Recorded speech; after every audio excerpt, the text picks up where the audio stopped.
أعوذ بالله من الشيطان الرجيم بسم الله الرحمن الرحيم السلام عليكم ورحمة الله وبركاته. بسم الله والحمد لله والصلاة والسلام على رسول الله وعلى آله وصحبه ومن والاه. عباد الله، إن الله يأمركم بالعدل والإحسان وإيتاء ذي القربى وينهى عن الفحشاء والمنكر والبغي يعظكم لعلكم تذكرون. وقال تبارك وتعالى: والنجم إذا هوى ما ضل صاحبكم وما غوى وما ينطق عن الهوى إن هو إلا وحي يوحى علمه شديد القوى ذو مرة فاستوى وهو بالأفق العالى ثم دنا فتدلى. تمام قسم کی تعریفیں، وہ بڑائی، وہ بزرگی اللہ رب العالمین کے لیے ہے، جو مالک حقیقی، خالق حقیقی، مدبر حقیقی ہے۔ لاکھوں کروڑوں درود و سلام ہو محمد رسول اللہ صلی اللہ علیہ وسلم پر، جنہیں اللہ تعالیٰ نے سارے کائنات کے لیے رحمت بنا کر مبعوث کیا۔ میں اللہ رب العزت کی بارگاہ میں دعا کرتا ہوں کہ اللہ تعالیٰ رمضان کی ہماری عبادتوں کو قبول فرمائے، ہماری دعاؤں کو قبول فرمائے، ہمارے ذکر کلام پاک کو قبول فرمائے اور ہماری تلاوتوں کو قبول فرمائے، اور ان کے پاداش میں ہماری گردنوں کو جہنم سے رہا کریں، آمین یا رب العالمین۔ کلام اللہ، اللہ کا کلام، اللہ کی وحی اور اس کی تاریخ، یہ موضوع ہے ہمارے ان رمضان کی مبارک راتوں کا۔ ہم اللہ کے کلام پاک کی تاریخ جس انداز سے سننے والے ہیں، اس کا طریقہ کچھ یوں ہے کہ جن کا بھی تعلق اللہ کے کلام پاک سے ہے، ان شخصیات کی زندگی دیکھنے کی کوشش کریں گے، اور اللہ کے کلام کی حفاظت کے جتنے بھی واقعات پیش آئے، ان واقعات کو آپ کے سامنے لانے کی کوشش کریں گے۔ وہ تمام علوم اور حکمت کی باتیں جنہیں ہم عام فہم بنا سکتے ہیں، انہیں ہم آپ کے سامنے لانے کی کوشش کریں گے۔ یہی موضوع ہے جو رمضان کی ان مبارک راتوں پر ہم گفتگو کرنے والے ہیں۔ ہم نے اللہ کے کلام کو بندوں تک پہنچانے کا جو راستہ ہے، جسے وحی کہا جاتا ہے، اس کے تعلق سے بہت ساری باتیں سنی، اور وحی کی کیفیت پر بڑی لمبی گفتگو ہوئی کل کی مجلس میں۔ اس کے بعد ہم نے وحی سے جڑی ہوئی ایک اہم شخصیت جن کا نام دحیہ الکلبی تھا، ان کی زندگی میں روشنی ڈال رہے تھے۔ ہم نے یہ دیکھا کہ دحیہ الکلبی جو مدینے میں اسلام قبول کرتے ہیں، بدر کی لڑائی میں شامل نہیں ہو سکے، احد کے بعد کی لڑائیوں میں وہ اللہ کے رسول صلی اللہ علیہ وسلم کے ساتھ رہے، اور یہ ایسے صحابی ہیں جنہیں اللہ نے حسن کلام عطا کیا تھا، گفتگو کا انداز بڑا اچھا تھا، اور آدمی بڑے لحیم شہیم اور بڑے حسین منظر تھے، تو اس لیے آپ صلی اللہ علیہ وسلم کے پاس یہ زیادہ مقبول ہوئے، اور اللہ نے جبرائیل علیہ السلام کو دحیہ الکلبی کی شکل میں بار بار بھیجا، اور ان کے ذریعے سے وہی آپ صلی اللہ علیہ وسلم کو ملا کرتی تھی۔ تو ہم نے یہ دیکھا کہ دحیہ الکلبی وہ آدمی ہیں جن کے شکل میں جبرائیل علیہ السلام آتے ہیں، اور وہ کیا اسباب ہیں ہم نے گزشتہ کی مجلس میں گفتگو کر لی۔ اس کے بعد ہم نے دیکھا دحیہ الکلبی کا انتخاب آپ صلی اللہ علیہ وسلم نے بار بار کیا اپنے خطوط بھیجنے کے لیے۔ آپ صلی اللہ علیہ وسلم حدیبیہ کے بعد خطوط لکھتے ہیں، بڑے بڑے بادشاہوں کو اسلام کی طرف بلاتے ہیں۔ آپ نے مقوقس مصر کی طرف خط بھیجا، نجاشی کی طرف خط بھیجا، کسرا کی طرف خط بھیجا، ہرقل کی طرف خط بھیجا، لگ بھگ 7 سے 8 اہم بادشاہوں کی طرف آپ صلی اللہ علیہ وسلم نے خطوط بھیجے، انہیں اسلام کی طرف بلایا، انہیں اسلام کا انویٹیشن دیا۔ کسرا کے پاس خط پہنچا، اس ظالم نے خط کو پھاڑا، آپ صلی اللہ علیہ وسلم نے کہا کہ جیسے اس نے میرے خط کو پھاڑا، اللہ اس کے تخت کو پھاڑے گا۔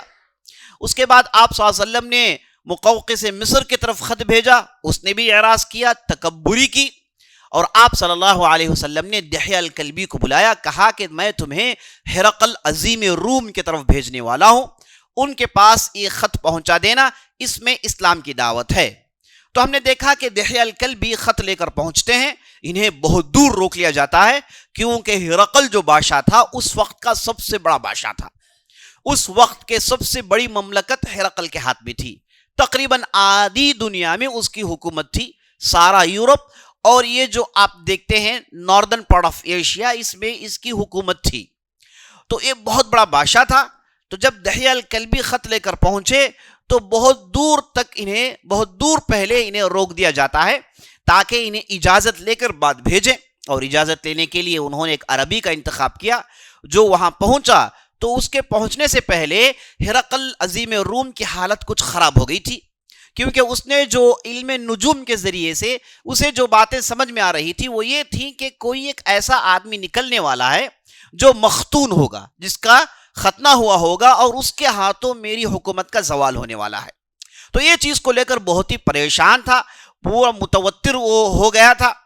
تو اس کے لوگوں نے پوچھا کہ بادشاہ آپ کی یہ حالت کیوں ہوئی؟ تو اس نے لوگوں کو بتایا کہ ایسے کچھ میں نے محسوس کیا ہے۔ تو اتفاقاً وہ جو عربی تھا دحیہ الکلبی کی اجازت لینے کے لیے وہ پہنچ گیا تھا۔ بعد میں اس کی تفتیش ہوئی، بعد میں دحیہ الکلبی کو بلایا گیا، اور دحیہ الکلبی نے رضی اللہ عنہ نے وہ خط دیا جس میں نبی صلی اللہ علیہ وسلم نے ہرقل کو اسلام کی طرف دعوت دی، اور اس میں نبی صلی اللہ علیہ وسلم نے قرآن کی وہ آیت کا ذکر کیا جس میں اللہ نے کہا تعالوا الى کلمۃ سواء بیننا وبینکم الا نعبد الا اللہ ولا نشرک به شیئا ولا يتخذ بعضنا بعضا اربابا من دون اللہ۔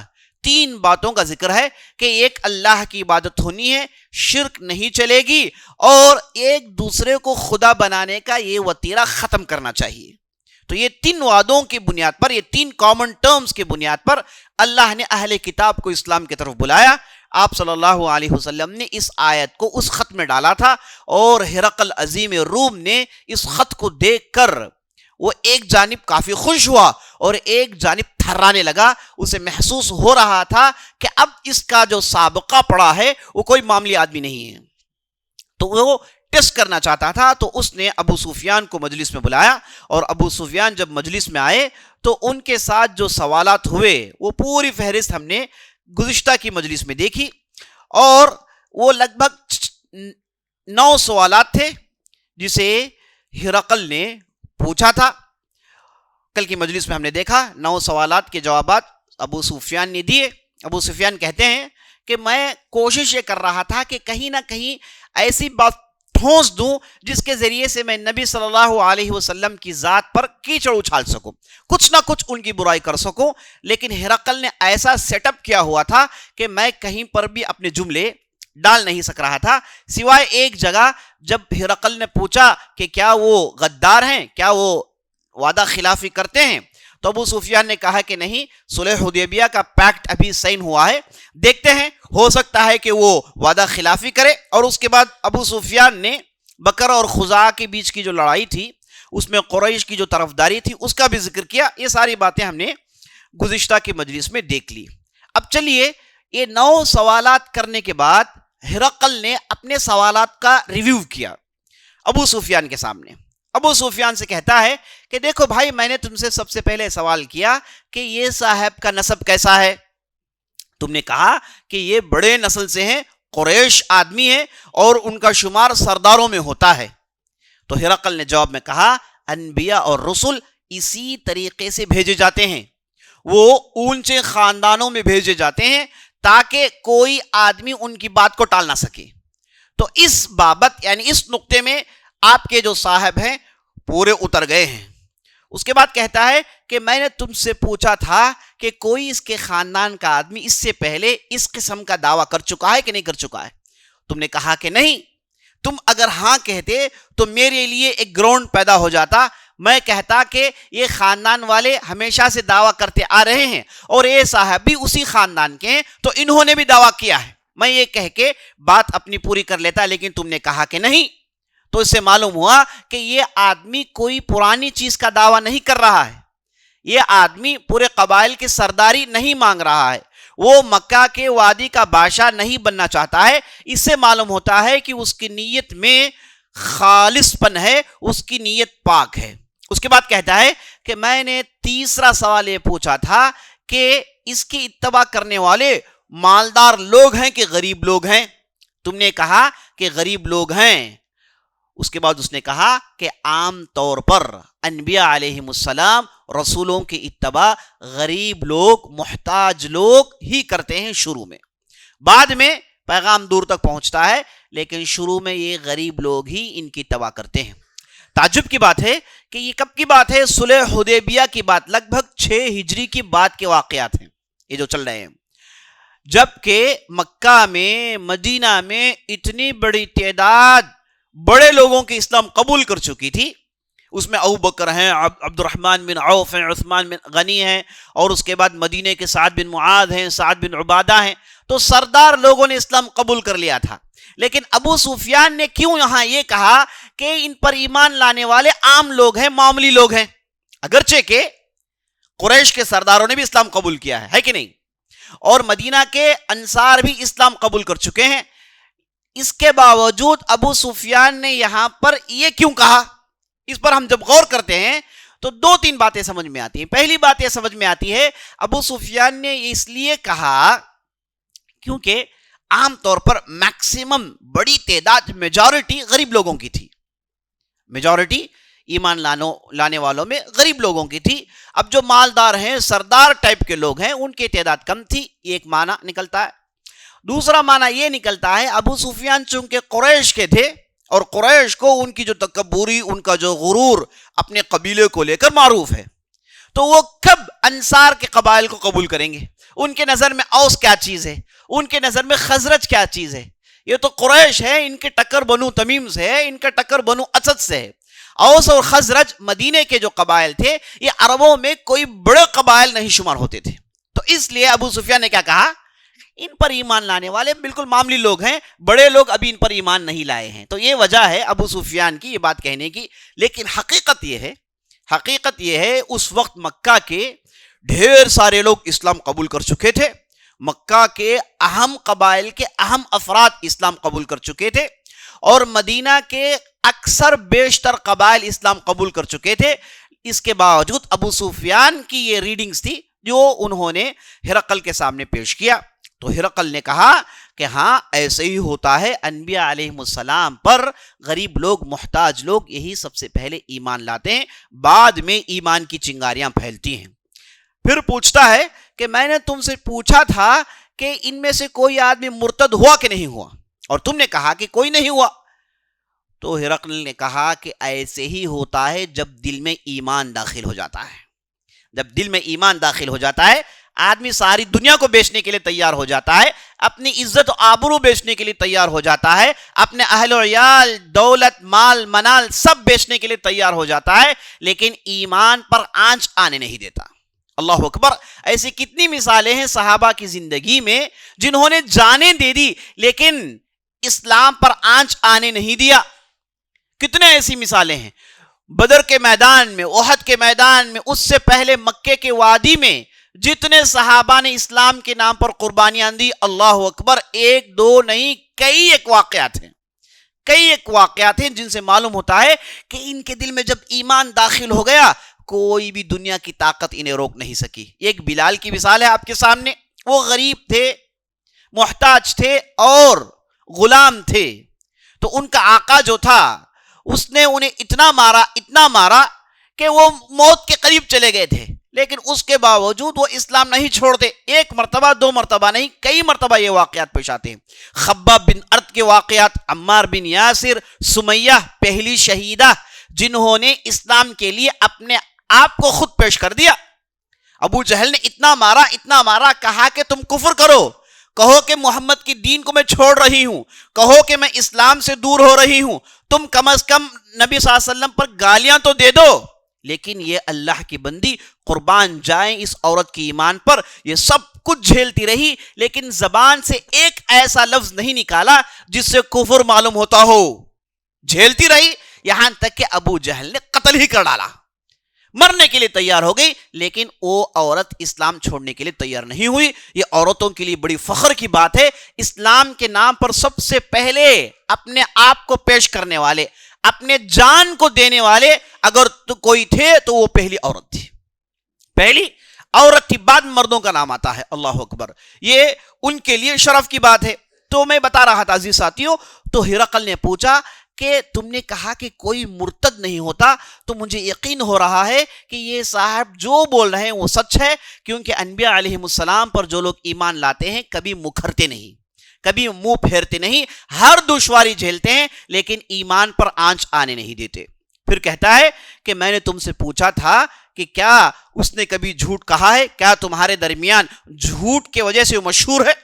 کیا تب کبھی تم لوگوں نے تمہارے صاحب کو جھوٹ کہتے ہوئے سنا ہے؟ تو تم نے جواب دیا کہ نہیں۔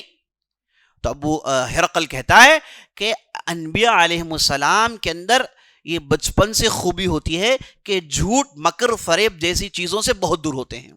یہ ایسی چیزیں ہیں ان کی زندگی میں ان کا کوئی دخل ہوتا ہی نہیں، جھوٹ کبھی ان سے سرزد ہوتا ہی نہیں ہے۔ تو تم جو بتا رہے ہو یہ عین نبی کی صفت بتا رہے ہو، تم کہہ رہے ہو کہ وہ صاحب جھوٹے نہیں۔ حالانکہ ابو سفیان احد کی لڑائی کے بعد، بدر کے بعد جس انداز سے ان کے سینے میں غیظ و غضب، اسلام کو لے کر نفرت جو بھٹی کے شکل میں پھٹ رہی تھی، کچھ عام چیز نہیں، وہ اس وقت چاہے سب کچھ کہہ سکتے تھے، اپنا بھڑاس نکال سکتے تھے۔ جب ان سے پوچھا گیا کہ وہ جھوٹے ہیں تو وہ کہتے ہی سکتے جھوٹے ہیں، لیکن نبی صلی اللہ علیہ وسلم کی زندگی ان کے سامنے ہے، اور نبی صلی اللہ علیہ وسلم کی شخصیت ان کے سامنے ہے، اور پیچھے سے لوگ کھڑے ہوئے ہیں۔ اگر یہ جھوٹ بھی کہہ دے، ہو سکتا ہے کہ پیچھے والے سے نہ مانے، تو مجبور ہوئے سچ بولنے کے لیے کہ وہ جھوٹ نہیں بولتے۔ تو ہرقل نے کہا کہ جھوٹ نہیں بولنا یہ نبوت کی عین نشانی ہے۔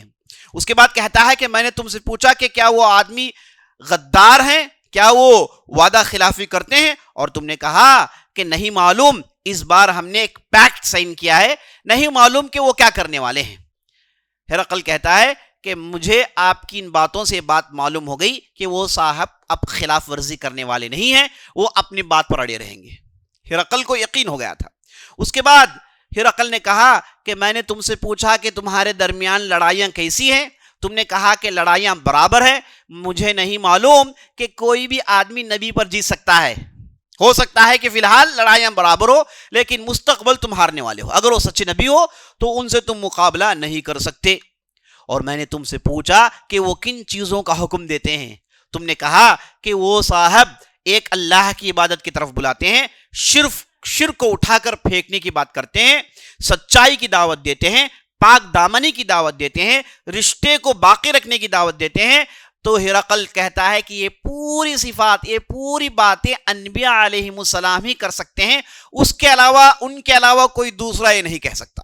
تو ہرقل کو یہ ساری باتیں ریوائیو کے بعد ہرقل کو یقین ہو گیا تھا، اور ہرقل نے یہ پورا ریوائیو کرنے کے بعد ابو سفیان سے کہتا ہے اگر تم جو کہتے ہو وہ بالکل سچ ہے، یاد رکھو ان قریب میرے پیروں تلے یہ جو زمین ہے یہاں پر ان کی حکومت ہوگی۔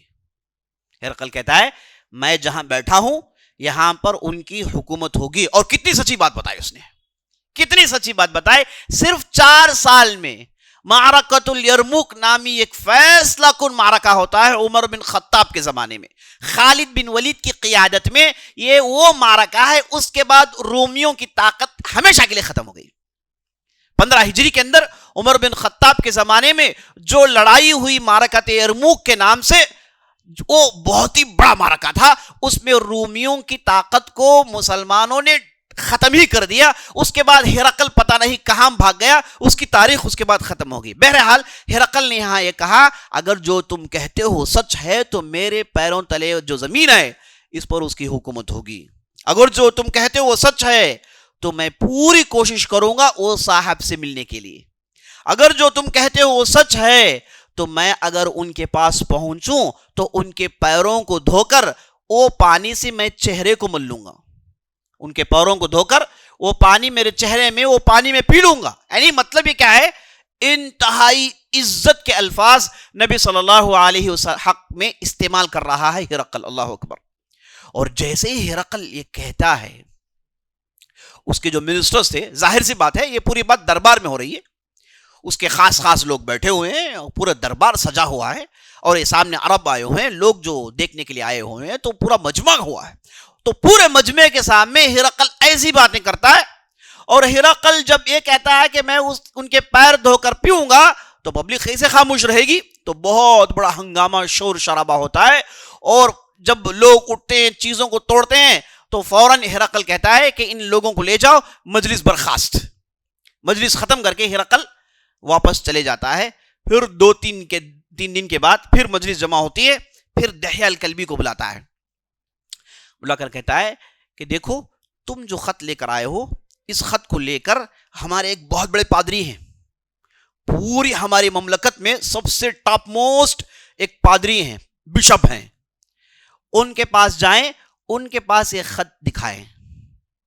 یعنی یہ پادری کا اتنا ڈومینیشن تھا کہ وہ ہرقل کو کنٹرول کرتا تھا. اگر ہرقل کو کہے تو ہرقل کرتا تھا. تو اس حد تک ان کے پاس دین کا مقام تھا. یہ بات سمجھنے کی ہے. تو ہرقل نے کہا کہ خط لے جاؤ, لے جا کر اس بشپ کے ہاتھ میں دینا. تو دحیہ الکلبی پھر خط لے جاتے ہیں, لے جا کر اس پادری کے ہاتھ میں دیتے ہیں. وہ پادری خط دیکھتا ہی کھڑا ہو جاتا ہے, اور اس کے آنکھوں سے آنسو جاری ہو جاتے ہیں, اور یہ خط لے کر دوڑتا ہے, سیدھے ہرقل کے ایوانے میں پہنچتا ہے. اور ہرقل اس وقت کسی کام میں مصروف رہتا ہے, لیکن جب یہ صاحب آئے تو وہ پورا کام چھوڑ کر دوڑ کر آتا ہے, پوچھتا ہے کہ کیا ماجرا ہے.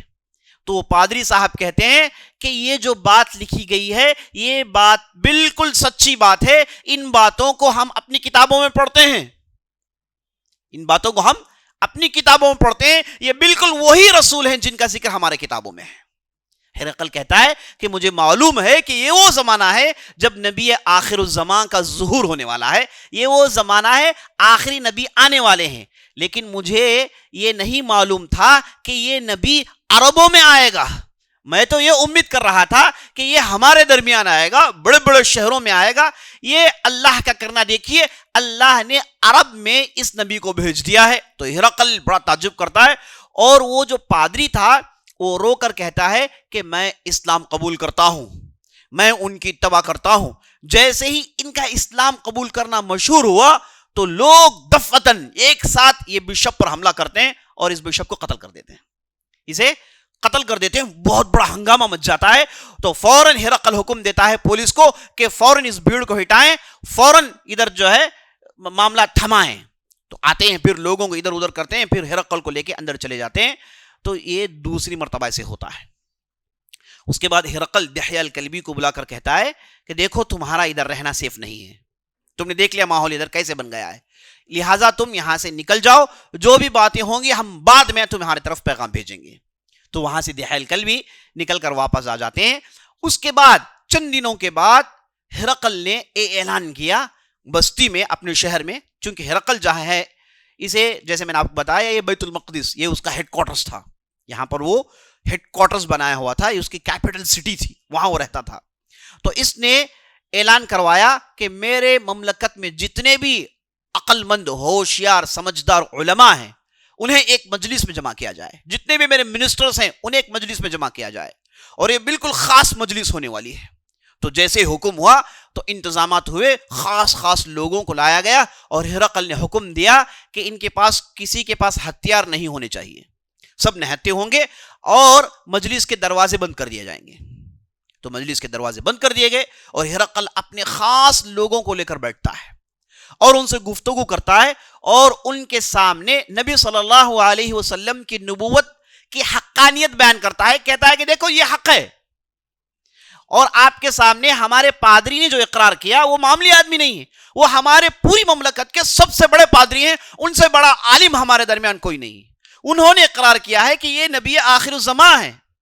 اور اس کے بعد ہرقل ابو سفیان سے جو گفتگو ہوئی پوری گفتگو پیش کرتا ہے, اور نبی صلی اللہ علیہ وسلم کی نبوت کا دفاع کرتا ہے, ڈیفنس کرتا ہے.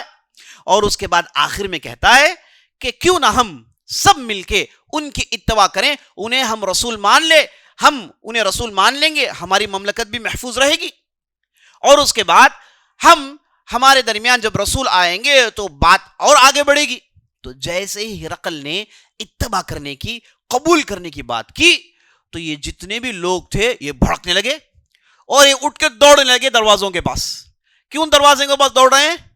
اس لیے کہ دروازہ توڑیں، جا کر ہتھیار لائیں اور قتل کر دیں آدمی کو۔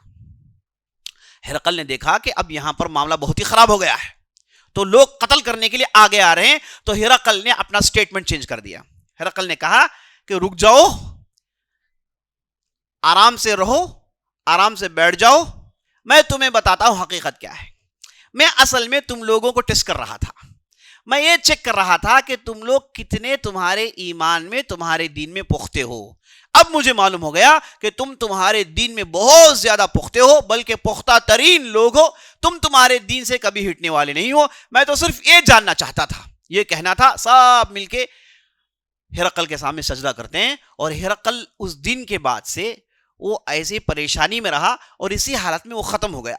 چند دنوں کے بعد چونکہ یہ سب کچھ ہوا، نبی صلی اللہ علیہ وسلم کی طرف خط آیا، اس نے کوئی ریپلائی نہیں دیا، تو اسے بہت بے قراری ہوئی۔ تو ہرقل نے کیا کیا؟ ہرقل نے اپنے خاص لوگوں کو بلا کر کہا جاؤ کسی ایک ایسے عرب کو تلاش کر کر لاؤ جو اس نبی آخر الزمان کی زبان بولتا ہو، ان کی زبان سمجھتا ہو۔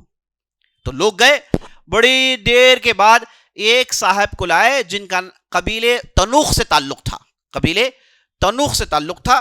انہیں ہرقل بلاتا ہے، بلا کر کہتا ہے کہ دیکھو میرے پاس ایک سوال ہے، میں اس خط کے جواب میں لکھ رہا ہوں، یہ خط لے جاؤ، لے جا کر محمد صلی اللہ علیہ وسلم کے ہاتھ میں دینا، اور 3 چیزوں کو نوٹ کرنا۔ پہلی چیز یہ کہ جب تم یہ خط دو گے، یہ دیکھنا کہ کہیں وہ جو خط انہوں نے بھیجا تھا اس کے بارے میں انہیں یاد ہے کہ نہیں ہے۔ اگر وہ خط کو بھول گئے تو سمجھے کہ آدمی جھوٹا ہے، اگر وہ خط کو بھول گئے سمجھو کہ آدمی جھوٹا ہے، اسے نوٹ کرنا۔ دوسری بات یہ نوٹ کرنا کہ جب تم میرا خط کھول کر اس میں جو سوال ہے پڑھو گے تو اس کے جواب میں وہ لفظ رات، لیل کا لفظ استعمال کرتے ہیں کہ نہیں کرتے ہیں؟ اگر رات کا لفظ استعمال کرتے ہیں تو جان لو کہ وہ سچے نبی ہیں۔ اور تیسری چیز، تمہیں موقع ملے تو ان کے پاس مہر نبوت ہوگی۔ ہم نے اپنی کتابوں میں اپنے علماء سے سنا ہے نبی آخر الزمان کی بہت بڑی نشانی یہ ہے کہ ان کے کھاندے میں مہر نبوت ہوگی۔ اسے دیکھنے کے بعد دودھ کا دودھ، پانی کا پانی، حق اور حق ہے، باطل باطل ہے، اس کے بعد کوئی شک نہیں ہے۔ تو وہ جو تنوخی قبیلے کے صاحب تھے ان کے ہاتھ میں وہ خط تھماتے ہیں، اور تنوخی صاحب بڑی تیزی سے عرب کی طرف جاتے ہیں۔ یہ وہ زمانہ تھا جب نبی صلی اللہ علیہ وسلم تبوک کی لڑائی کے لیے نکل گئے تھے اور تبوک پہنچ چکے تھے۔ ہم جانتے ہیں 8 ہجری میں آپ صلی اللہ علیہ وسلم نے تبوک کی لڑائی کے لیے سفر کیا تھا۔ لڑائی کوئی نہیں ہوئی اور بہت ہی اہم سفر تھا، 1 مہینے کا سفر تھا، اور یہ وہ سفر تھا جس میں نبی صلی اللہ علیہ وسلم نے کہا سب کچھ آپ اللہ کے راہ میں لگا دیجیے۔ یہ وہ سفر تھا جب ابوبکر صدیق نے اپنے گھر میں جو بھی تھا سب آپ صلی اللہ علیہ وسلم کی خدمت میں پیش کر دیا۔ عمر بن خطاب آئے، انہوں نے اپنی دولت کا آدھا حصہ آپ صلی اللہ علیہ وسلم کی خدمت میں پیش کر دیا۔ یہ بہت ہی اہم واقعہ تھا آپ صلی اللہ علیہ وسلم کی زندگی کا۔ تو تبوک میں آپ صلی اللہ علیہ وسلم پہنچے ہوئے تھے، وہاں پر لڑائی کے منتظر تھے، لیکن کوئی لڑائی نہیں ہوئی۔ لیکن تعجب کی بات دیکھیے، یہ وہ زمانہ تھا جب ہرقل اس کے آس پاس لڑائیوں میں گھرا ہوا تھا۔ اس کے نارتھ سائڈ سے حملہ ہوا، ساؤتھ سے حملہ ہوا، ویسٹ سے حملہ ہوا، تو جتنے بھی اس کے دشمن تھے سب اس پر حملہ کرنے لگے۔ یہ حملوں کے باوجود جب معلوم ہوا کہ نبی صلی اللہ علیہ وسلم تبوک کی طرف آ رہے ہیں لشکر، تو اس نے 2 لاکھ کی تعداد بھیجی۔ اس نے 2 لاکھ کی لشکر بھیجی۔ تو آپ اندازہ لگائیں اس کی لشکر کی کیا طاقت رہی ہوگی۔ 2 لاکھ ایسے ہی بھیج دیا اس نے، چلو بھائی دیکھ کر آؤ۔ 2 لاکھ کی تعداد ادھر پہنچ گئی تھی۔ تو یہ وہ زمانہ تھا جب تبوک میں نبی صلی اللہ علیہ وسلم موجود تھے۔ تو تبوک میں یہ تنوخی یہ خط لے کر پہنچتے ہیں، اور آپ صلی اللہ علیہ وسلم اپنے اصحاب کے ساتھ بیٹھے ہوئے ہیں۔ تنوخی آتے ہیں، آ کر پوچھتے ہیں، منظر دے کر پوچھتے ہیں کہ تمہارا بادشاہ کہاں ہے؟ چونکہ وہ ہرقل کے ایوان دربار سے آئے تھے، تو وہ سمجھ رہے تھے کہ یہاں پر بھی وہی ٹھاٹ باٹ، وہی انتظامات ہوں گے۔ تو وہ آتا ہے، آ کر پوچھتا ہے کہ تمہارے بادشاہ کون ہے؟ تو صحابہ تھے سمجھ گئے کہ یہ آدمی کوئی سفیر ہے، کچھ خط لے کر آیا ہے۔ تو کہتے ہیں کہ یہ جو صاحب بیٹھے ہیں یہی ہمارے بادشاہ ہیں۔ تو ان کے پاس تنوخی پہنچ جاتا ہے، اور جیسے ہی تنوخی پہنچتا ہے آپ صلی اللہ علیہ وسلم اسے دیکھتے ہیں، دیکھ کر کہتے ہیں کہ بھائی کیا ماجرا ہے؟ تو تنوخی کہتے ہیں کہ مجھے ہرقل نے بھیجا ہے۔ تو نبی صلی اللہ علیہ وسلم نے کہا کہ کیا تم خط لائے ہو؟ تو اس نے کہا کہ ہاں میرے پاس خط ہے۔ تو آپ صلی اللہ علیہ وسلم خط لیتے نہیں ہیں. خط لینے سے پہلے تنوخی سے کہتے ہیں کہ اے تنوخی، مجھے معلوم ہے کہ تم عرب ہو، کیوں تمہارے دادا ابراہیم کا دین قبول نہیں کرتے؟ کیوں تمہارے دادا اسماعیل علیہ السلام کے دین کو قبول نہیں کرتے؟ یہ ہمارا دین تھا، بعد میں ہم لوگ بکر گئے ہیں، تو چلو اسلام قبول کر لو. بلغ ما انزل الیک، نبی صلی اللہ علیہ وسلم کو اللہ نے حکم دیا کہ اللہ کے دین کی تبلیغ کرو. کیسے موڑ پر، کس جگہ کیسی دعوت دے رہی ہیں. دیکھیے، یہ آدمی آیا ہے نبی صلی اللہ علیہ وسلم کو سننے کے لیے، اور خط لے کر آیا ہے بہت بڑے بادشاہ کے پاس سے. اور جب بادشاہ خط لکھتا ہے تو معمولی آدمی نہیں ہوگا، وہ بھی تو بڑا آدمی ہوگا. تو نبی صلی اللہ علیہ وسلم پہچان گئے کہ اس موقع میں اسے اسلام سے بہتر کوئی چیز نہیں ہو سکتی. آپ صلی اللہ علیہ وسلم بڑے حکیم آدمی تھے، حکمت سے پیش آتے تھے، کب کس کے پاس کیا بات کریں، کب کس کے پاس کیا چیز پیش کریں، بہتر انداز سے جانتے تھے. اگر آج ہم نے حکمت سے کام کیا ہوتا تو ہم سارے ہندوستان کو مسلمان بنا چکے ہوتے. ہمارا پاس حکمت نہیں ہے، ہم جانتے نہیں کہ کب اسلام پیش کریں اور کب خاموش رہیں، کب اسلام کا پراپر ریپرزنٹیشن کریں. تو یہ ہمارا ایک المیہ ہے، ایک ثانیہ ہے عزیز ساتھیو. بہرحال آپ صلی اللہ علیہ وسلم نے تنوخی کو دیکھا ان کا خط لینے سے پہلے، کیونکہ وہ بےتاب تھے خط دینے کے لیے. کہا کہ رک جاؤ بھائی، خط لیں گے اس سے پہلے میری بات سن لو. ہمارے دادا ابراہیم، ہمارے دادا اسماعیل، ہم عرب پورے اسی دین کی تباہ کرنے والے ہیں، تو چلو تم انہی کے دین کو اختیار کیوں نہیں کرتے، کیوں اسلام قبول نہیں کرتے؟ تنوخی نے کہا دیکھیے یہ بات تو دوسری بات ہے، میں تو میرے لوگوں کے دین میں ہی رہوں گا. تو آپ صلی اللہ علیہ وسلم کو ہنسی آ گئی. آپ صلی اللہ علیہ وسلم نے کہا کہ تمہاری مرضی، چلو خط لاؤ. تو آپ صلی اللہ علیہ وسلم خط لیتے ہیں، لے کر بغل میں آپ صلی اللہ علیہ وسلم کے معاویہ بن ابی سفیان بیٹھے ہوئے ہیں. تو معاویہ بن ابی سفیان کے پاس خط دیتے ہیں، کہتے ہیں کہ چلو پڑھو. تو معاویہ خط کھولتے ہیں اور خط پڑھتے ہیں. تو خط میں زیادہ کچھ لکھا نہیں تھا. خط میں پہلا سوال ایک لکھا ہوا تھا کہ اے محمد، تم کہتے ہو کہ جو جنت ہے یہ آسمان اور زمین سے بڑی ہے، ہاں؟ وَسَارِعُوا إِلَى جَنَّةٍ أَرْضُهَا السَّمَاوَاتُ وَالْأَرْضُ أُعِدَّتْ لِلْمُتَّقِينَ. اے مومنین، اس جنت کی طرف آگے بڑھو جس کی کشادگی آسمان اور زمین سے بڑی ہے. ایسے جنت کی طرف بڑھو جو آسمان اور زمین سے بڑی ہے. تو ہرقل نے کہا اگر آسمان زمین سے جنت بڑی ہے تو جہنم کہاں ہے؟ آسمان زمین سے بڑی اگر جنت ہے تو جہنم کہاں ہے؟ اس میں پہلا سوال پیدا ہوتا ہے کہ آپ صلی اللہ علیہ وسلم نے جو خط لکھا اس میں یہ چیز کا ذکر نہیں. ابھی آپ نے سنا کہ آپ صلی اللہ علیہ وسلم جو خط لکھا ہے اس میں جو کنٹنٹ ہے اس کنٹنٹ میں جنت کی بات نہیں ہے. اب تو پھر ہرقل یہاں پر یہ بات اس تعلق سے سوال کیوں کر رہا ہے؟ ایسے معلوم ہوتا ہے کہ اس نے دحیہ الکلبی سے لمبی گفتگو کی. خط لینے کے بعد اس نے دحیہ الکلبی سے بڑی لمبی گفتگو کی، دحیہ الکلبی سے دین کے بارے میں پوری باتیں سنی. تو اس کے بعد اسے ذہن میں شک آیا تو اس نے اس شک کو لکھ کر آپ صلی اللہ علیہ وسلم کے پاس بھیج دیا. تو آپ صلی اللہ علیہ وسلم نے اس سوال کو سن کر ہنستے ہوئے کہا جب دن آ جاتا ہے تو رات چلی جاتی ہے، جب دن آ جاتا ہے تو رات چلی جاتی ہے. تو یہ جو تنوخی صاحب تھے انہوں نے پہلے جو چیز نوٹ کرنی تھی وہ کیا ہے کہ جیسے ہی خط دیکھے آپ صلی اللہ علیہ وسلم کو خط یاد ہے، بھولے نہیں ہیں. تو تنوخی اپنے تلوار کو نکال کر تلوار میں لکھتے ہیں کہ پہلا جو تھا وہ ٹھیک ہے.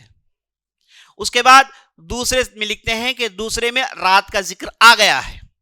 اور اس کے بعد آپ صلی اللہ علیہ وسلم نے جب دوسرے سوال کا جواب دیا تو آپ صلی اللہ علیہ وسلم نے تنوخی سے کہا کہ دیکھو بھائی، تم ہمارے پاس ایسے موقع پر آئے ہو، ہم لڑائی میں ہیں، ورنہ ہم سفیر کی عزت کرتے ہیں، سفیر کو تحفے تحائف دیتے ہیں، اسے ہمارے پاس ضیافت کراتے ہیں، ہم سفیر کی پوری عزت کرتے ہیں، لیکن ہمیں معاف کرنا، ہم لڑائی کے ماحول میں ہیں. اب میرے پاس تمہیں دینے کے لیے کچھ بھی نہیں. جیسے آپ صلی اللہ علیہ وسلم نے کہا کہ میرے پاس تمہیں دینے کے لیے کچھ بھی نہیں، تو عثمان غنی اٹھتے کہتے ہیں کہ یا رسول اللہ میرے پاس کچھ ہے نہیں دینے کے لیے. عثمان غنی آپ صلی اللہ علیہ وسلم کبھی بھی ڈاؤن ہونے نہیں دیتے، اٹھ کے کھڑے ہوتے ہیں، کہتے ہیں کہ نہیں دینے کے لیے ہمارے پاس کچھ ہے، آپ اجازت دیجئے میں حاضر کرتا ہوں. آپ صلی اللہ علیہ وسلم نے کہا کہ لاؤ بھائی تمہارے پاس جو دینا چاہتے لے کر آؤ. تو عثمان غنی گئے، جا کر ایک ایسا کپڑا لائے جو بالکل پیلے رنگ کا تھا، جو ابھی ابھی اس میں رنگ چڑھایا ہوا تھا. جو کپڑا رنگ چڑھ جاتا تھا اس میں، اس کی اہمیت تھی اس زمانے میں. تو عثمان غنی نے اس کپڑے کو تنوخی کے خدمت میں پیش کی. تنوخی خوش ہو گئے. اس کے بعد آپ صلی اللہ علیہ وسلم نے کہا کہ کوئی آدمی ہے جو انہیں لے کر جا کر اپنے پاس مہمان بنائیں. کوئی آدمی ہے ہمارے پاس جو انہیں لے کر جا کر اپنے پاس 3 دن تک کے لیے مہمان بنائے, کیونکہ یہ ہمارا طریقہ ہے. اتنے میں ایک صحابی اٹھ کے کہتے ہیں یا رسول اللہ میں انہیں لے کر جاتا ہوں میرے ساتھ. تو تنوخی سے آپ صلی اللہ علیہ وسلم کہتے ہیں کہ جائیے بھائی, آپ ان کے یہاں رہیے, آپ ہمارے مہمان ہیں. تو تنوخی جب جا رہے تھے کس کے ساتھ, وہ صحابی کے ساتھ, چند قدم آگے بڑھ جاتے ہیں تو آپ صلی اللہ علیہ وسلم کہتے ہیں اے تنوخی, کہتے ہیں اے تنوخی. تو تنوخی پلٹتے ہیں, آپ صلی اللہ علیہ وسلم کہتے ہیں کہ تمہارا جو تیسرا معاملہ تھا وہ بھی تو دیکھ لو. یہ کہہ کے آپ صلی اللہ علیہ وسلم اپنا پیٹ موڑ کر کہتے ہیں کہ دیکھ لو بھائی, یہاں ہے جو نشانی تم دیکھنا چاہتے ہو. تو تنوخی کے ہوش و حواس ختم ہو جاتے ہیں. اس کے بعد وہ 3 دن کی ضیافت تو دور کے بعد دوسرے دن صاحب نکل جاتے ہیں ہرقل کے پاس پیغام پہنچانے کے لیے کہ جو تینوں سوالات تھے یہ تینوں صحیح اتر جاتے ہیں. اب معاملہ یہ ہوا کہ تنوخی گئے اور ہرقل سے کیا بات چیت ہوئی اور اس کے بعد ہرقل کا کیا ری ایکشن تھا. اتنے سوالات, اتنے چیکنگ کے بعد انہیں تو اسلام قبول کرنا تھا, لیکن معاملہ چونکہ بگڑ گیا تھا, لڑائیاں شروع ہو گئی تھی. اب ہرقل جو تھے وہ تھے بڑے بادشاہ, لیکن ان کے جو سپہ سالار, ان کے جو ملٹری لوگ تھے, انہوں نے تو عرب سے لڑائی چھیڑ لی تھی. کئی ایک لڑائیوں میں وہ عرب پر حملہ کر چکے تھے. تو اس لیے نبی صلی اللہ علیہ وسلم بدلہ لینے کے لیے تبوک کے میدان میں پہنچ گئے تھے. ایسے معلوم ہوتا ہے کہ ان کا جو ملٹری جنرل تھا اس نے مسلمانوں پر حملہ کر دیا تھا بغیر ہرقل کے علم کے. تو ہرقل صاحب پھنس گئے تھے. ایک طرف ان کے لوگ لڑائی شروع کر چکے ہیں اور اس کے بعد دوسرے لوگ بھی بغاوت کر رہے ہیں. ایسے موقع پر نبی صلی اللہ علیہ وسلم سے کیسے بات کریں, کیسے نپٹائیں, انہیں کچھ سمجھ میں نہیں آیا. اور اس کے بعد ان کے پیلس کے اندر بغاوتیں, ان کے خاص لوگوں کی بغاوتیں. تو یہ صاحب ان بھول بھلائیوں میں پڑھ کے اتنے مصروف ہو گئے کہ انہیں کبھی بھی موقع نہیں ملا دوبارہ ان چیزوں کے بارے میں سوچیں. اس کے بعد ہرقل کا ذکر تاریخ میں یہی ملتا ہے کہ جب 15 ہجری کا موقع آیا عمر بن خطاب کے زمانے میں, جب مسلمانوں نے فیصلہ کن لڑائی لڑی, تو اس وقت وہ دمشق چھوڑ رہے تھے وہ صاحب, اور آنکھوں میں ان کے آنسو تھے, اور وہ کہتے جا رہے تھے کہ ایسی خوبصورت بستی ہم چھوڑ رہے ہیں, یہ بستی اس کے بعد پھر ہمارے حوالے ہونے والی نہیں ہے. اور کتنی صحیح بات ہے. اس کے بعد سے آج تک دمشق ہے, سیریا ہے, یہ سب مسلمانوں کے ایوانے ہیں, مسلمانوں کے اڈے ہیں, مسلمانوں کے مراکز ہیں. وہاں سے علماء پیدا ہوئے, وہاں سے مدارس آئے, وہاں سے علم پھیلا. تو ہرقل کا اتنا ہی ذکر ملتا ہے. ایسے معلوم ہوتا ہے کہ اس کے بعد وہ صاحب یورپ چلے گئے تھے اور بہت جلدی وہ وفات پا چکے تھے. یہ ہوئے دحیہ الکلبی کی سفارت کی کہانی. تو دحیہ الکلبی واپس آئے آپ صلی اللہ علیہ وسلم کے پاس, اور وہ اس کے بعد کئی ایک لڑائی میں آپ صلی اللہ علیہ وسلم کے ساتھ رہے. آپ صلی اللہ علیہ وسلم نے ہمیشہ ان سے ان چیزوں میں خدمت لی, اور آپ صلی اللہ علیہ وسلم جانتے تھے کس سے کیا خدمت لیں, ہے نا. ہر آدمی بیکار نہیں ہوتا, اور ہر آدمی اپنے اندر کچھ نہ کچھ صلاحیت رکھتا ہے. ہر آدمی اپنے اندر کچھ خوبیاں رکھتا ہے, اور وہ خوبیوں کو ڈیٹیکٹ کرنا, ان خوبیوں کو پروموٹ کرنا, یہی سردار کا کام ہوتا ہے, یہی لیڈر کا کام ہوتا ہے, جو آپ صلی اللہ علیہ وسلم نے کیا. آپ صلی اللہ علیہ وسلم نے صحابہ میں سے بعض کو چنا, خالد بن ولید کو چنا, مسلمہ عبداللہ بن مسلمہ کو چنا, اور بڑے بڑے سرداروں کو چنا. کہا کہ تم جہاد کے میدان کے لوگ ہو. علم کے لیے معاذ بن جبل کو چنا, زید بن ثابت کو چنا, ابی بن کعب کو چنا, عبداللہ بن مسعود کو چنا. کہا کہ تم علم کے میدان کے لوگ ہو. ایڈمنسٹریشن کی بات آئی, علی بن ابی طالب کو چنا, عمر بن خطاب کو چنا, ابو موسیٰ اشعری کو چنا.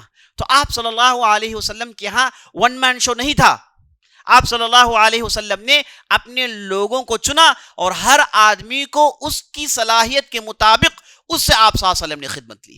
یہ آپ صلی اللہ علیہ وسلم کی بہت بڑی خوبی تھی. دیکھیں دحیہ الکلبی کوئی بلند مقام رکھنے والے آدمی نہیں تھے, لیکن آپ صلی اللہ علیہ وسلم نے اتنی بھیڑ بھاڑ میں انہیں چنا. کہا کہ ان کے پاس یہ صلاحیت ہے, اور یہ صلاحیت ان سے یہ چیز ہم اویل کر سکتے ہیں. اور آپ صلی اللہ علیہ وسلم نے دحیہ الکلبی سے یہ چیزوں کو اویل کیا. اب بعد میں یہ معلوم ہوتا ہے کہ دحیہ الکلبی آپ صلی اللہ علیہ وسلم کے زمانے میں آپ صلی اللہ علیہ وسلم کے ساتھ رہے, ابوبکر صدیق کے زمانے میں ان کے ساتھ رہے, عمر بن خطاب کے زمانے میں ان کے ساتھ رہے.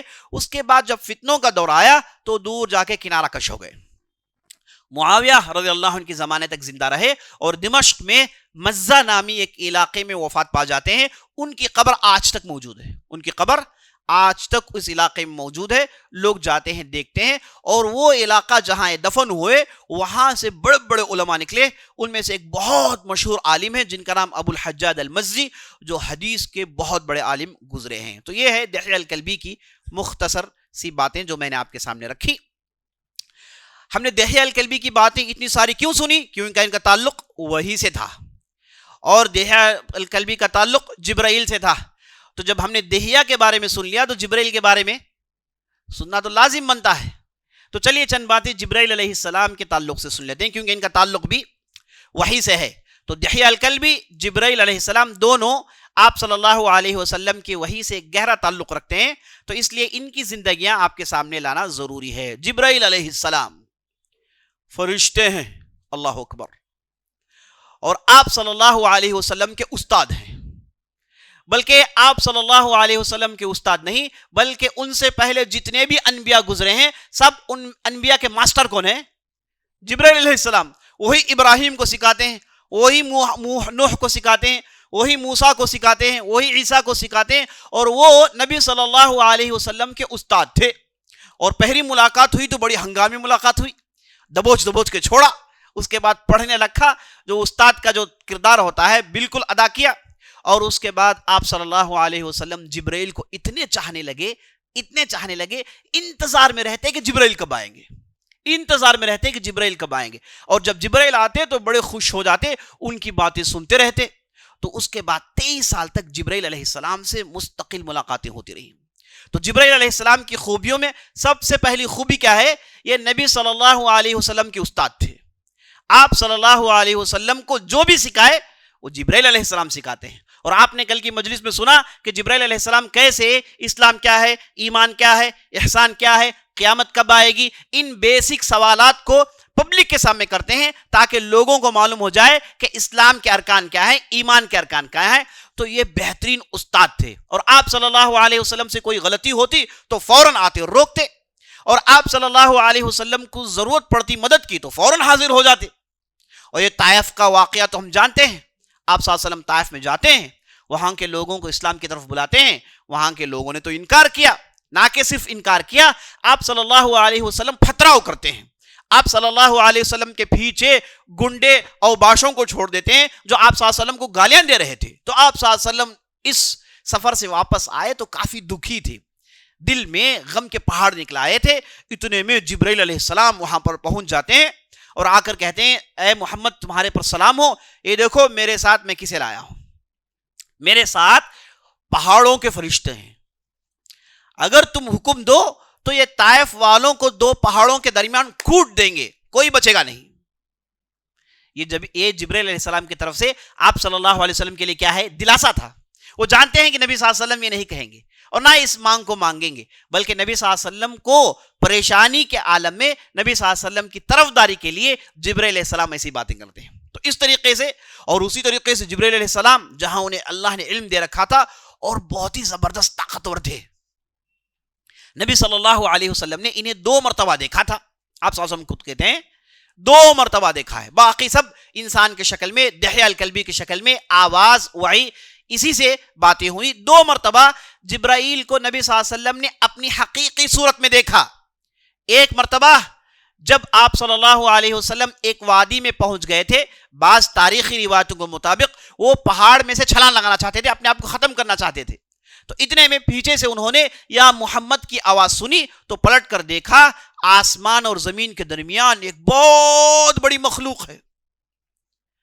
آپ صلی اللہ علیہ وسلم کہتے ہیں کہ یہ بہت بڑی مخلوق تھی, اور بعض روایتوں میں آپ صلی اللہ علیہ وسلم کہتے ہیں ان کے 600 پر ہیں. کتنے؟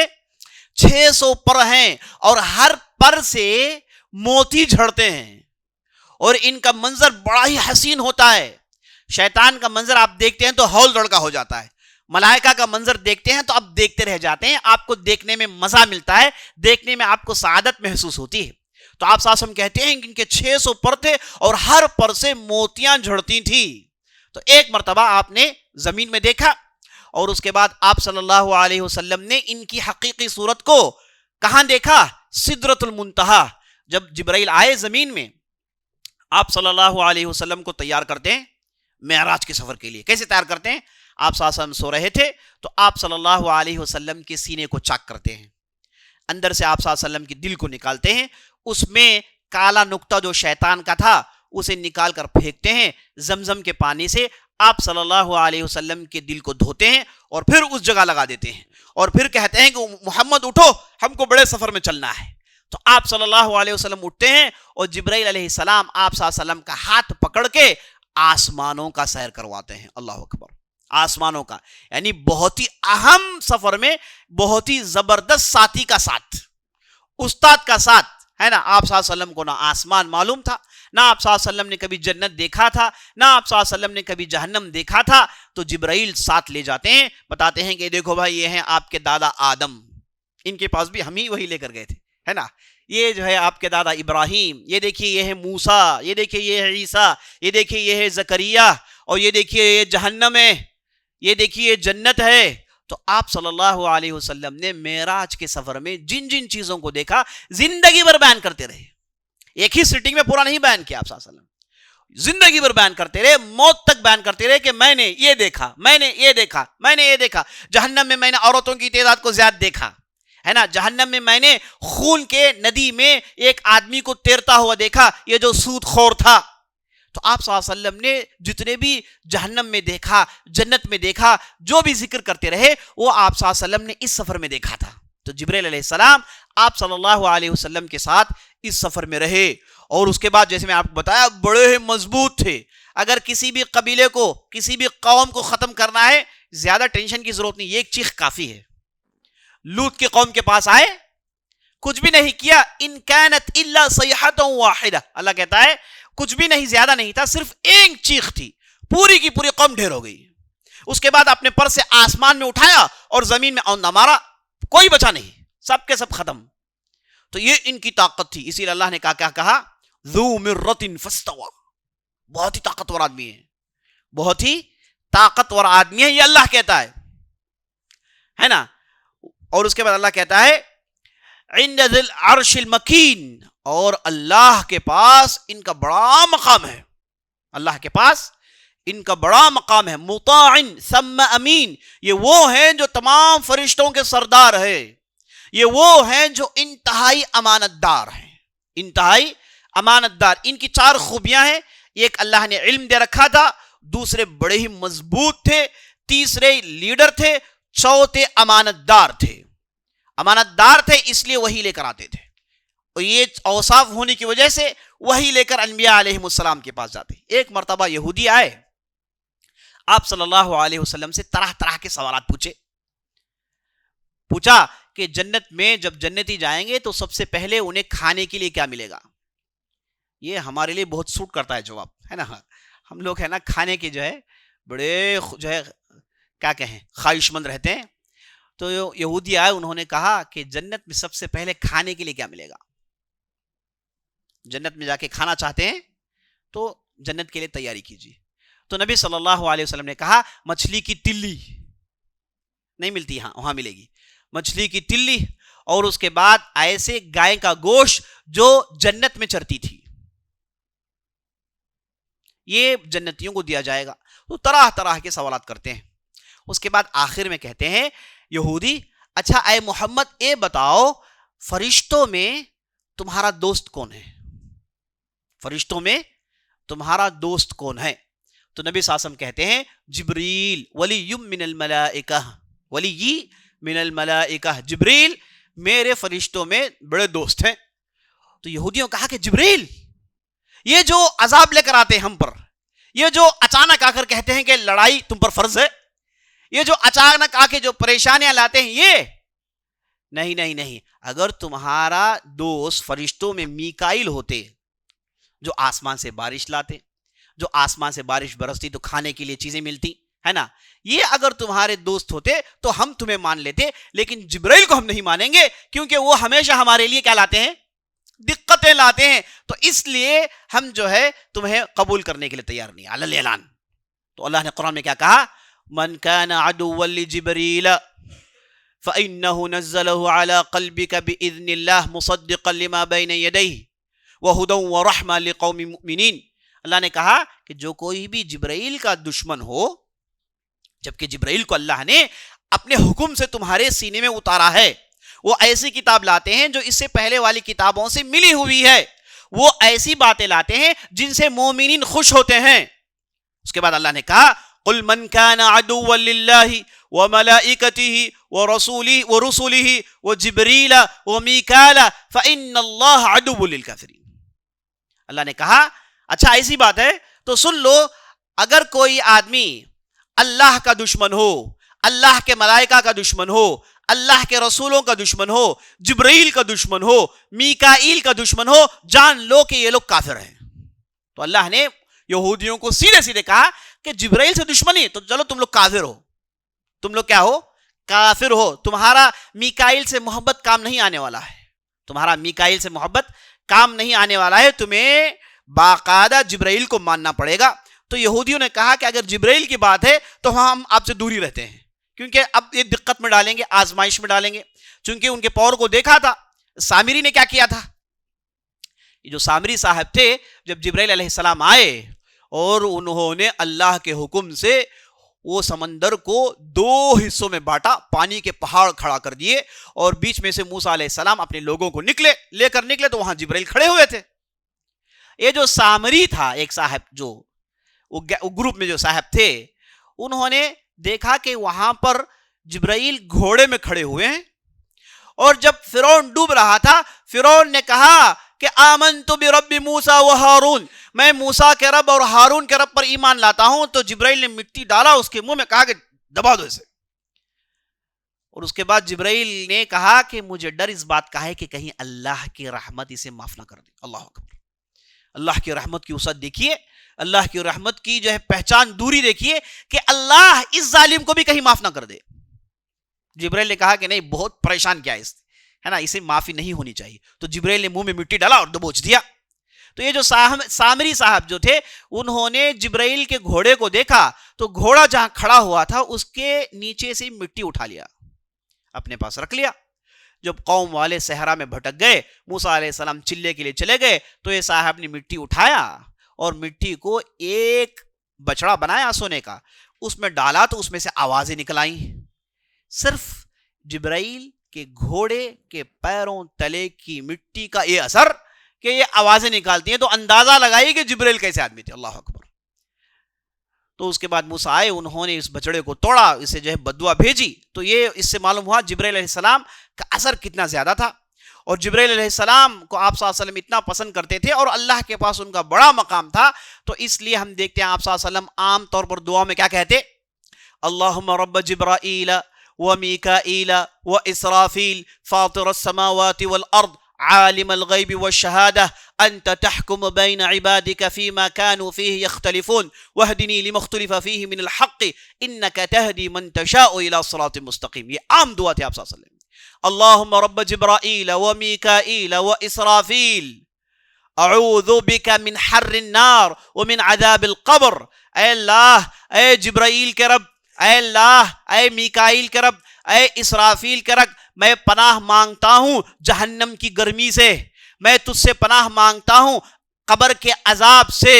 تو آپ صلی اللہ علیہ وسلم جب اپنی دعا منوانا چاہتے, اپنی دعا قبول کروانا چاہتے, تو جبرائیل اور میکائیل کا رب کہتے, جبرائیل کے اور میکائیل کا رب کہتے. اسے معلوم ہوا کہ یہ ان چیزوں سے اللہ کو آپ پکاریں گے تو اللہ کی رحمت للکار میں آ جاتی ہے. اور جبرائیل علیہ السلام آپ صلی اللہ علیہ وسلم کے ساتھ کہاں تھے, سب سے اہم معرکہ بدر کے میدان میں.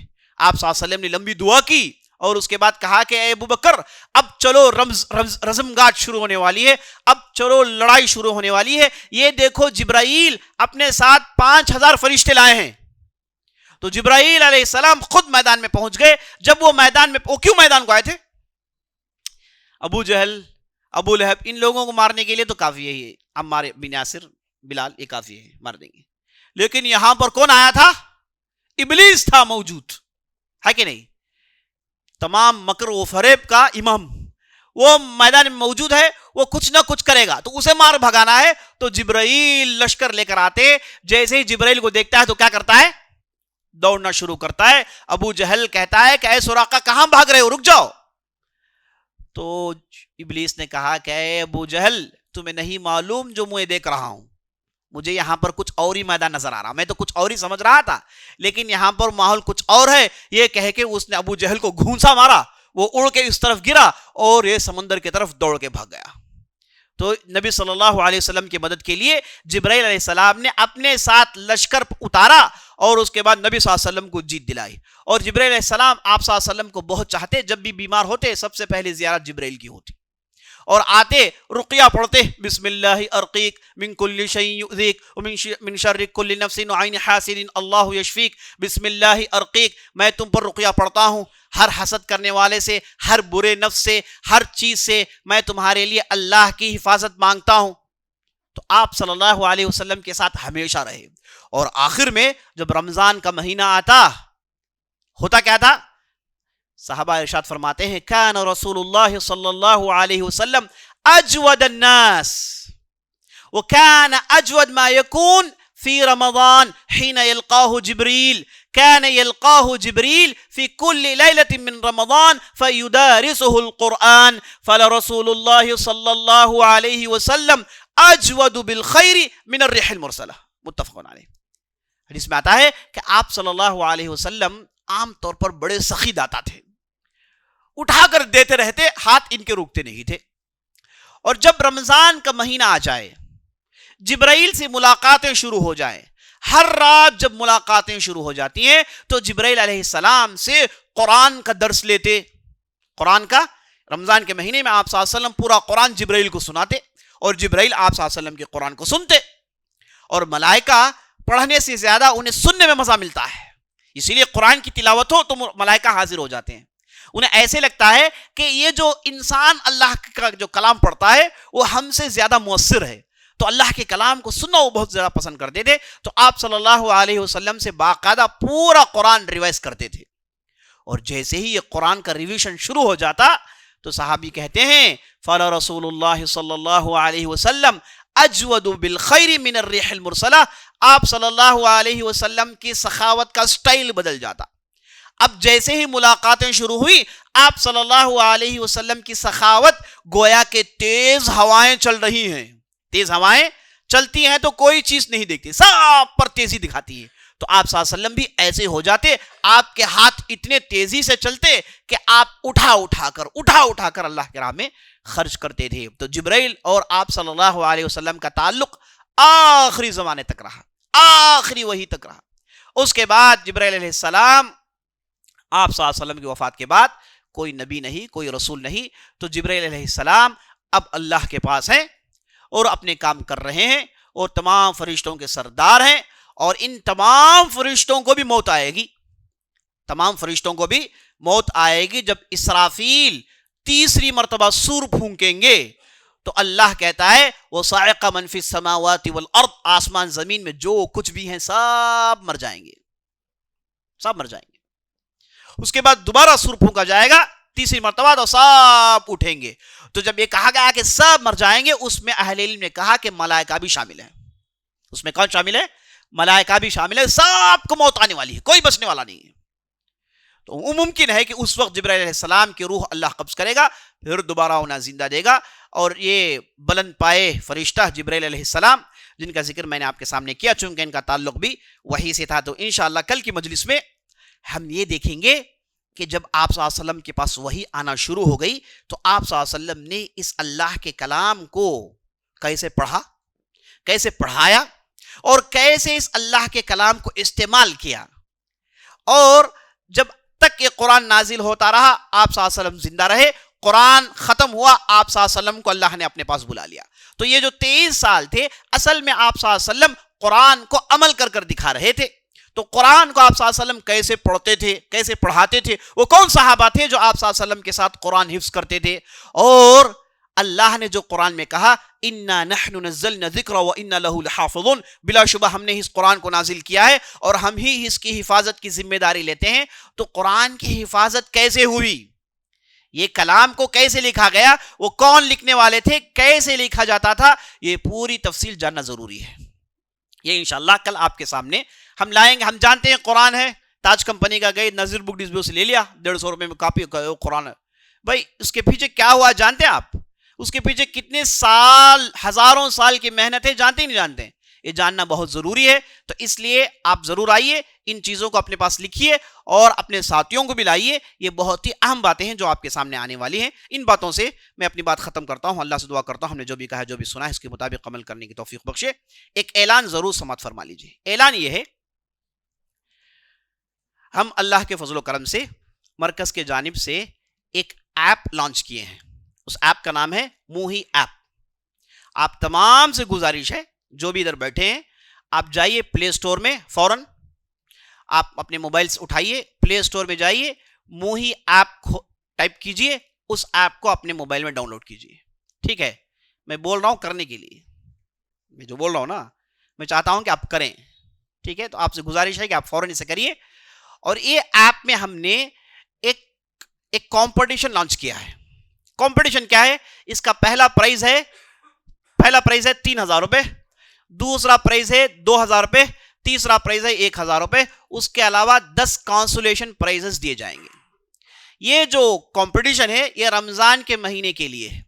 اس میں سیرت نامی کوئز ہم نے لانچ کیا ہوا ہے، جس کے 5 لیولز ہیں. جو کوئی بھی 5 لیولز کھیلتا ہے اس کے جو پوائنٹس ہمارے پاس آ جائیں گے. اب جیسے ہی یہ 5 لیولز ختم ہو جائیں گے، رمضان کے بالکل آخری ایام میں ہم چلے جائیں گے، ہم دیکھیں گے کہ جتنے بھی لوگوں نے کھیلا ہے اس میں فرسٹ کون ہے، سیکنڈ کون ہے، تھرڈ کون ہے، اس کے بعد 10 کون ہے. تو فرسٹ کو 3,000 روپے، سیکنڈ کو 2,000 روپے، تھرڈ کو 1,000 روپے انشاءاللہ بطور تحفہ، بطور پرائز ہم دینے والے ہیں. تو یہ سیرت پر کوئز ہے، level 1، level 2، level 3، level 4، level 5. ہم ہر ویک ایک لیول لانچ کرتے جائیں گے. فی الحال ایک لیول لانچ ہوا ہے. ایک چند دنوں کے بعد پھر لیول 2 ڈالیں گے، اس کے بعد پھر لیول 3 ڈالیں گے، اس کے بعد پھر لیول 4، اس کے بعد لیول 5. تو یہ رمضان کے مہینے میں یہ 5 لیولز اس ایپ میں آنے والے ہیں. آپ کو صرف اتنا کرنا ہے کہ جائیں، یہ لیولز کو آپ اس کمپٹیشن کو اٹینڈ کریں، اسے کھیلیں اور اس میں جیتنے کی کوشش کریں انشاءاللہ. فرسٹ پرائز 3,000 روپے، سیکنڈ پرائز 2,000 روپے اور تھرڈ پرائز 1,000 روپے. اس ایپ میں ان کوئزز کے علاوہ اور بہت کچھ ہم کرنے والے ہیں، ہے نا. اس کے پیچھے ہم بہت کام کرنے والے ہیں. اس میں ہم اب لیکچرز ڈالیں گے، اس کے بعد ہم اس میں کورسز ڈالیں گے انشاءاللہ. آپ حضرات سے گزارش ہے کہ اس ایپ کو دور دور تک پہنچائیے. اس میں انشاءاللہ ٹھوس خالص علمی باتیں، دین سیکھنے کی باتیں، دین سمجھانے کی باتیں، عام عوامی باتیں نہیں ہوں گی. اس میں علمی باتیں ہوں گی. دین سیکھنے کے لیے اس میں ہم پورا انتظام کرنے والے ہیں. اسی کے اندر کالج چلائیں گے، اسی میں یونیورسٹی، جو کرنا ہے اسی ایپ کے ذریعے سے ہم کرنے والے ہیں. تو ہمارے انشاءاللہ بڑے پلانز ہیں اور اللہ ان تمام ساتھیوں کو برکتوں سے نوازے جن لوگوں نے اسے بنانے میں ہمارے ساتھ دی، اور جن لوگوں نے اس کے پیسے لگائے انہیں اللہ سبحانہ وتعالیٰ ان کے تمام مسائل آسان کرے. ان کے اہل و عیال کو دین کے دولت سے مالا مال کرے.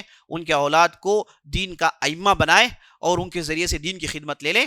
تو یہ جو ایپ ہے بڑی محنتوں کے بعد ہم نے اسے لانچ کیا ہے. تو اس کے پیچھے لمبا ہم کام کرنے والے ہیں. فی الحال کوئز کی شکل میں، سیرت کمپٹیشن کی شکل میں 5 لیولز ہم ڈالنے والے ہیں. اور رمضان اسپیشل کے لیے ہم نے اس میں پرائزز کا اعلان کیا ہے. تو آپ سے گزارش ہے کہ آپ بھی کھیلیں اور دور دور تک پہنچائیں. اس میں 5 لینگویجز، کتنے لینگویجز ہیں؟ 4 لینگویجز ہیں. سب سے پہلا انگلش، پھر اردو، پھر ہندی اور پھر Arabic Tamil. English, Arabic, Tamil اور اردو. یہ ہندی نہیں. یہ 4 لینگویجز میں فی الحال ہم نے اس ایپ کو ڈالا ہے. تو آپ سے گزارش ہے للہ فی اللہ، آپ جائیے اس ایپ کو اپنے موبائل میں ڈالیے. اور جہاں کہیں بھی جو کوئی بھی دوست آپ کے بغل میں بیٹھا ہوا ہے، ایپ موبائل ڈھونڈ رہا ہے نا، ہماری زبان میں کہیں تو آپ سے فوراً کہیں کہ بھائی آپ اس میں ایپ ڈاؤن لوڈ کر لیں. آپ موبائل لے، آپ لوگ ڈاؤن لوڈ کرا دیں انشاءاللہ. اس طریقے سے یہ بات پھیلے گی. اس طریقے سے ہمیں علمی کام آگے بڑھانے میں بہت آسانی پیدا ہوگی انشاءاللہ. موضوع کے متعلق کوئی سوال ہے تو کریے گا انشاءاللہ. بہت ہی اہم سوال آپ نے کیا، بہت ہی اہم سوال کیا. آپ پوچھ رہے ہیں کہ وہی جو آتی ہے کیا ایک آیت آتی ہے یا پھر ایک سیٹ آف آیتیں آتی ہیں؟ جواب یہ ہے کہ کبھی ایک آیت بھی آتی ہے، کبھی 2-3 سورے، اور کبھی کبھار بعض آیتیں 2-3 مرتبہ نازل کی جاتی ہیں. جیسے سورہ فاتحہ ہے، یہ 3 مرتبہ نازل ہوئی. معوذتین ہے، یہ 3 مرتبہ نازل ہوئی. یہ سورہ بقرہ کے آخری آیتیں یہ ایک تو آپ صلی اللہ علیہ وسلم کو معراج میں ملی اور زمین میں بھی نازل ہوئی، اس لیے تو وہ قرآن کا حصہ ہے. تو یہ جو وحی ہے اس کا جو نزول ہے اس کے مختلف فیسز ہیں. تو انشاءاللہ پوری باتیں آپ کے سامنے آئے گی انشاءاللہ واللہ اعلم.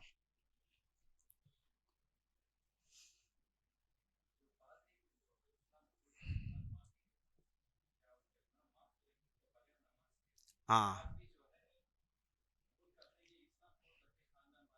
جی سوال یہ کر رہے ہیں کہ یہ جو پادری صاحب تھے جنہوں نے اسلام قبول کیا تھا تو رومیوں نے انہیں قتل کر دیا، تو کیا یہ جنتی ہیں؟ بالکل جنتی ہیں.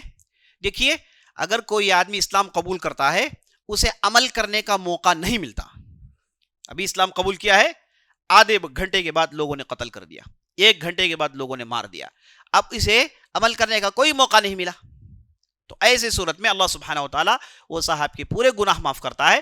اور چونکہ کوئی نماز ان پر فرض ہوئی نہیں تو پھر ان میں کوئی گناہ چڑھنے والا نہیں ان کے کھاتے میں، تو اس لیے یہ جنتی ہیں، ذرا برابر بھی شک نہیں. صحابہ میں بھی ایسے تھے، ایک تھے اسیرم، وہ احد کے میدان میں اسلام قبول کرتے ہیں. آپ صلی اللہ علیہ وسلم سے پوچھتے ہیں کہ میں کیا کروں؟ آپ صلی اللہ علیہ وسلم نے کہا کہ چلو تمہارے سامنے رزم گاہ تیار ہے، چلو جنت کے دروازے ہیں. تو وہ چھلان لگاتے ہیں، نہ انہوں نے سجدہ کیا نہ انہوں نے رکوع کیا، سیدھے اللہ کے راہ میں شہید ہو گئے. آپ صلی اللہ علیہ وسلم نے کہا بغیر سجدے کے بغیر رکوع کے صاحب سیدھے جنت چلے گئے، کیونکہ انہیں عبادت کرنے کا موقع نہیں ملا. اگر موقع ملے اور نہ کرے تو پھر کھاتا ان کا شروع ہوگا کہ بھائی انہوں نے فرض چھوڑا ہے، انہوں نے سنت چھوڑا ہے، انہوں نے فلاں چھوڑا ہے. موقع ہی نہیں ملا، تو موقع نہیں ملتا ہے. تو اللہ سبحانہ و تعالیٰ لا یکلف اللہ نفسا الا وسعها، اللہ سبحانہ و تعالیٰ کوئی نفس کو ایسی تکلیف نہیں دیتا جو اس کے کنٹرول میں نہیں ہے. واللہ اعلم. مجلس برخاست کرتے ہیں. سبحانک اللہم وبحمدک اشہد ان لا الہ الا انت استغفرک و اتوب الیک.